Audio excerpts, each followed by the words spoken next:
Bienvenue à notre émission Influence. Mon nom est Alain Mia, je suis pasteur.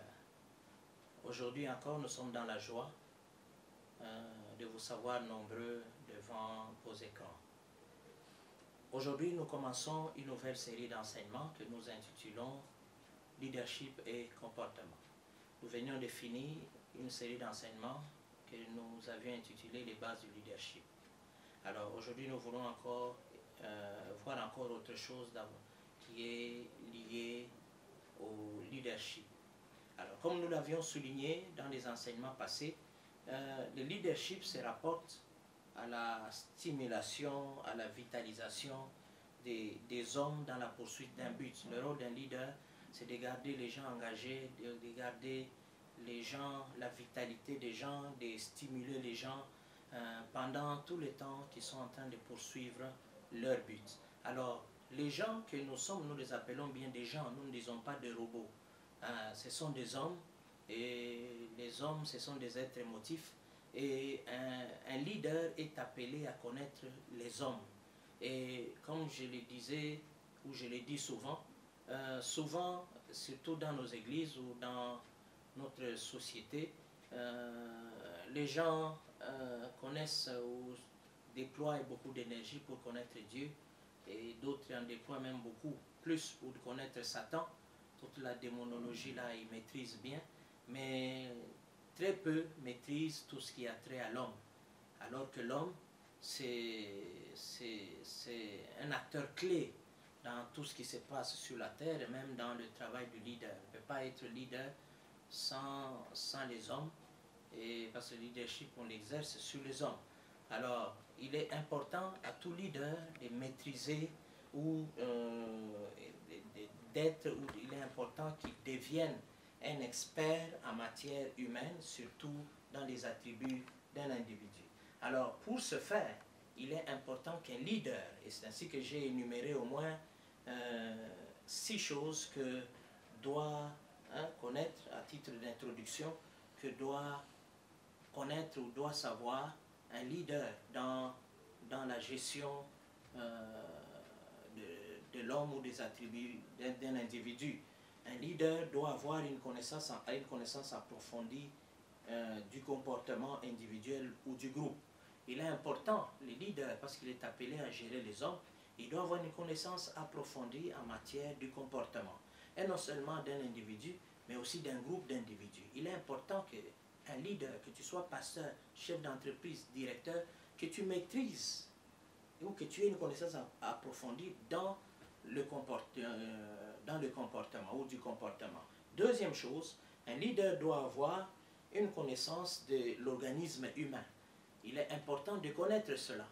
Il ne faut pas seulement connaître les choses du domaine de tes études, mais quand tu te retrouves dans une position de leader, d'un manager, tu dois connaître tout ce qui est lié à l'organisme humain, parce qu'il y a certains comportements qu'un homme peut afficher, ou un de vos agents ou un membre de votre organisation peut afficher, qui est tout simplement lié au fonctionnement de son organisme, de l'organisme humain. Il faut savoir que l'organisme humain placé dans un certain contexte ou sous certaines conditions, ou lorsqu'un homme est conditionné, il faut savoir que il va afficher tel type de comportement. C'est important de le savoir.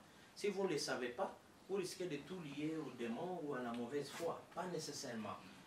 Autre chose que doit savoir ou doit connaître le leadership, ce sont les aspirations typiques de l'homme et les conditions de ses joies au sens profond. Donc il faut connaître les aspirations typiques de l'homme. Donc il y a des aspirations qui sont typiques à tout homme. Et il faut les savoir. Il faut savoir qu'un homme aspire à ça. Ça et ça. Et il faut en tenir compte lorsque vous avez la gestion des humains, lorsque vous avez la gestion des individus.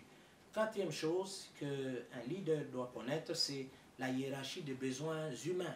Il est important lorsque vous gérez les hommes que vous connaissiez aussi que sur l'échelle des valeurs, vous devez savoir que la priorité numéro 1 c'est ça, c'est 2. Numéro 2, la priorité numéro 2 c'est ça, la priorité numéro 3 c'est ça, et vous devez en tenir compte, même quand vous utilisez les hommes, mais lorsque vous planifiez leur carrière, vous devez inclure ces différents éléments. Il faut qu'à un moment donné, ou à certains stades de leur marche ou dans leur avancée dans la carrière, que vous devez tenir compte, vous devez intégrer ce qui constitue les besoins prioritaires ou primordiaux dans leur vie. Ils doivent le rencontrer aussi dans leur démarche ou dans leur carrière. Vous devez leur permettre, en fait, de se réaliser ou de réaliser ces choses-là. Cinquième chose que doit connaître un leader, c'est qu'il doit avoir la connaissance des relations humaines.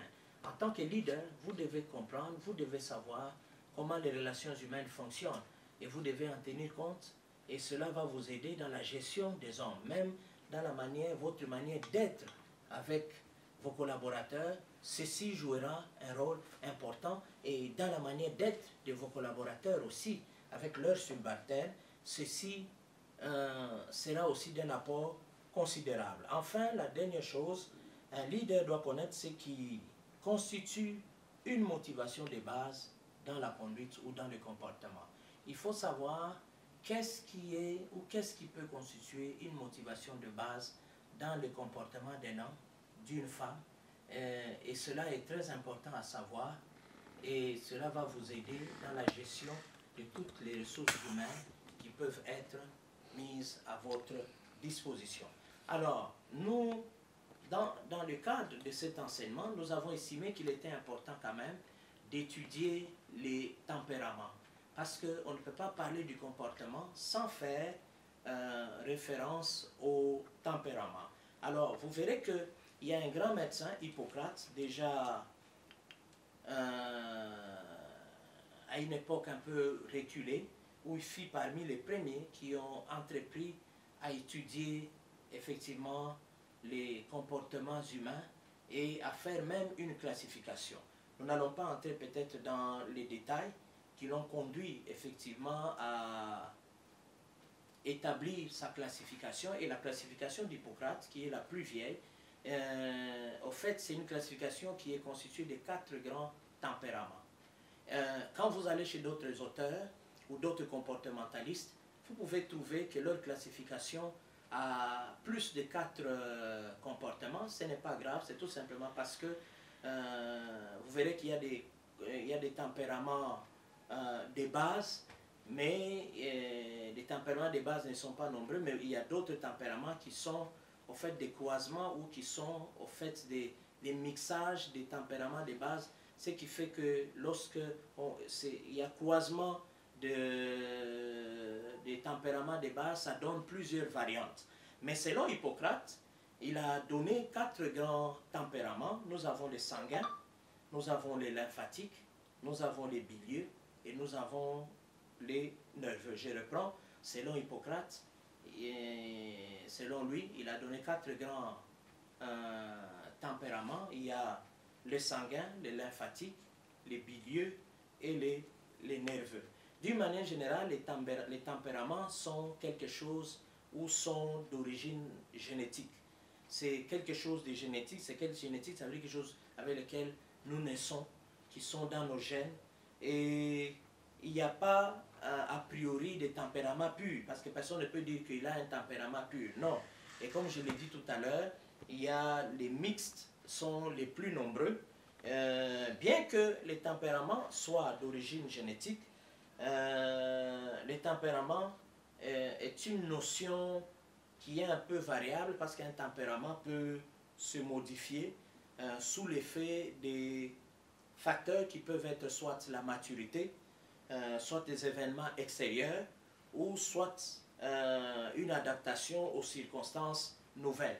Donc un tempérament est quelque chose qui peut évoluer, est quelque chose de changeant.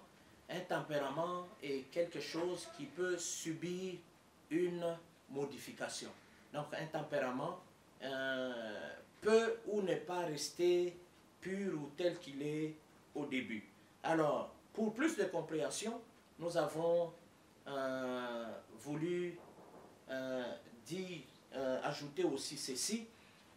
Sachez que le caractère est ce que deviennent les tempéraments sous l'influence de l'éducation, de la culture, du contexte de la vie, de choix et des pensées entretenues. Donc il est très important que chacun de nous sache que le caractère, ou ce que nous affichons comme caractère, est tout simplement un tempérament qui a reçu, qui a subi certaines fluctuations, qui a subi certaines influences.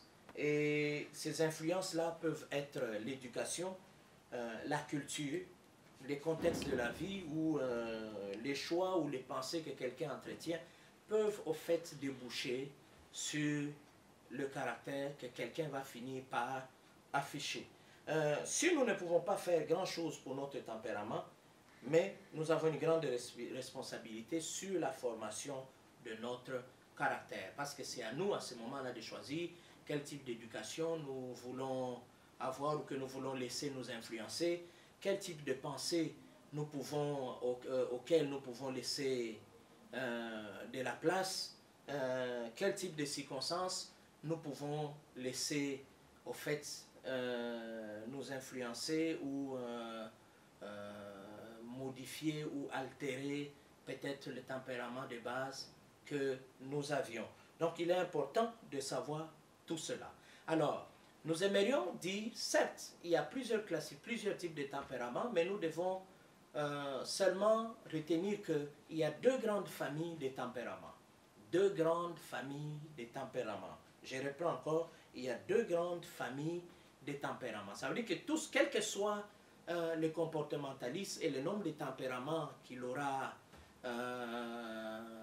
identifiés, ces différents tempéraments ne peuvent se retrouver que dans l'une de deux grandes familles de tempéraments que nous allons donner.